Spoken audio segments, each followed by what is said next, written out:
of the Opposition, Kemi Badenoch. Mr. Speaker, in 30 minutes, we will hear the Chancellor's emergency budget. Even the Home Secretary's husband calls it an emergency budget, as she scrambles to fix the mess she made last October. But first, let's turn to another government minister who is making a mess of her brief, the Education Secretary. Why did Labour MPs vote against banning phones in schools last week? Prime Minister. Because it's completely unnecessary. I've got teenage children. Almost every school bans phones in school.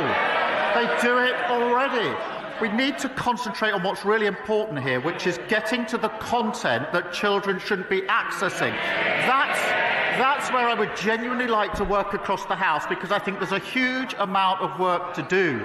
But the battle is not with schools that are already banning phones in school. The battle, and this is an important emerging battle, is to work together to ensure that we can ensure that the content that children are accessing, wherever they are, is suitable for their age.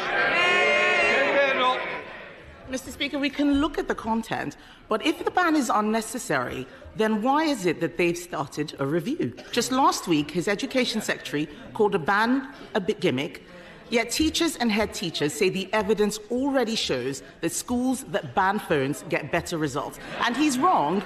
Not all schools do this. Only 1 in 10 schools are smartphone-free. So will he U-turn on this?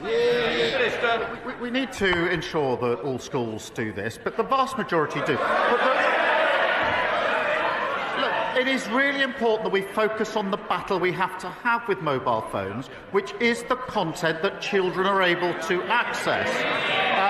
And we need to ensure that that is controlled wherever they are. So it's a question of having the right battle on the right issue, not wasting time on something where almost all schools are already banning mobile phones. Mr. Speaker, I'm surprised that the Prime Minister would say this. His own government evidence says that phones disrupt nearly half of GCSE classes every single day. Discipline is the #1 issue in many schools.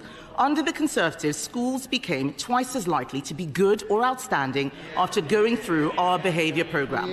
So why did the Education Secretary abolish that programme? Prime Minister. Mr. Speaker, she talks about the record of the last government. Under their watch, a third of children started school without appropriate level development, and that is not being able to use a knife and fork. A quarter left primary school without the required standard of reading, writing and maths, and 1 in 5 was regularly absent. That's why we're pushing up standards, more information from Ofsted, transparency for parents, more interventions where schools need it. Mr. Speaker, he's not answering the question about discipline in schools because he doesn't care about discipline in schools. Everything he does is ideological, and his decisions are costing schools so much. The national insurance hike means every state school in the country has to pay more for teachers.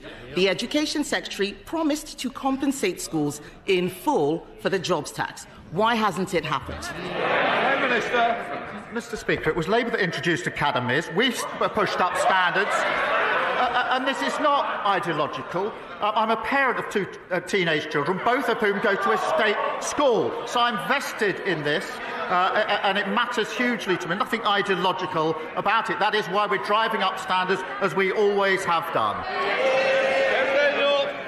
Mr. Speaker, he didn't answer the question about compensating schools for the jobs tax. That is costing schools a lot of money. The CEO of the United Learning Group says the grant that they gave is 20% short. Some schools will face shortfalls of up to 35%.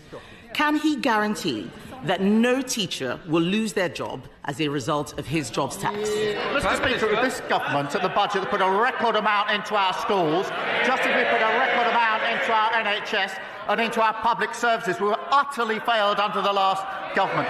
But yet again, she wants all the benefits, the NHS, but she can't say how she's going to pay for it. That's what got us into the mess in the first place.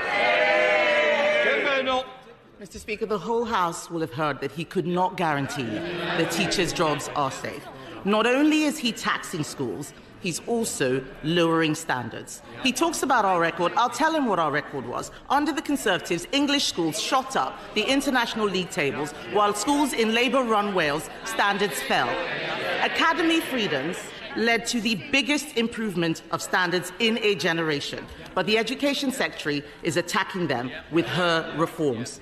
Can the Prime Minister point to any evidence at all, that these discredited academy reforms will improve school standards? Prime Minister.